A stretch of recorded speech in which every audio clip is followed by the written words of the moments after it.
Argazkigintza artistikoa erronka moduan sortu zen 19. mendean. Makina batek sortutako irudi bat artetzat hartu daiteke? 1829 urtean daguerrotipoa aurkeztu zutenean, argazkigintza batik bat aurrerapen teknikotzat hartu zen.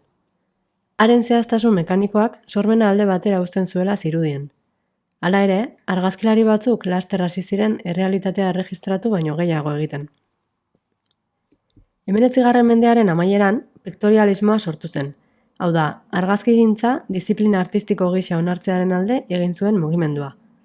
Mugimendu hartako artistek, fokuratzea manipulatzea, iragazkiak erabiltzea eta errebelatzeko prozesu bereziak baliatzea defendatzen zuten. Argazkiek giro jakin bat eta sentsibilitate piktorikoa izan zezaten. Argazkigintzak jada ez zuen errealitatea dokumentatu bakarrik egiten, interpretatu egiten zuen. 20. mendean, modernitatea iritsi zen. Irudien garbitasuna, enkuadraketa berritzaileak eta esplorazio geometrikoa ezaugarri zituena. Argazkilari batzuek disiplina honen mugak zabaldu zituzten. Man Rake, adibidez, raiogramen teknika sortu eta erabili zuen. Kamera abangoardiako tresna bilakatu zen.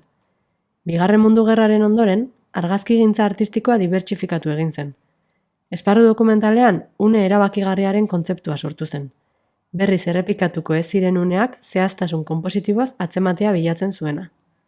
Aldi berean, argazkigintza kontzeptualak eta arte garaikideak irudia, instalazioen eta diskurtso kritikoen parte egin zuten.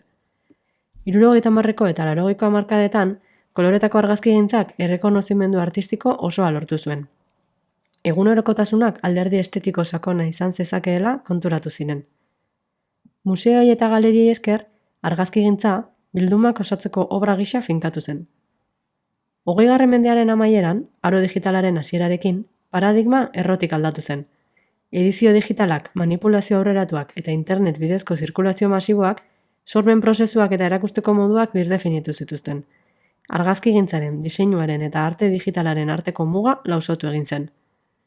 Gaur egun, 21. mendean, adimen artifiziala, errealitatea areagotua eta sare sozialak direla eta zalantzan jartzen dira irudiaren egiletza, egiazkotasuna eta irudiaren kontzeptua bera.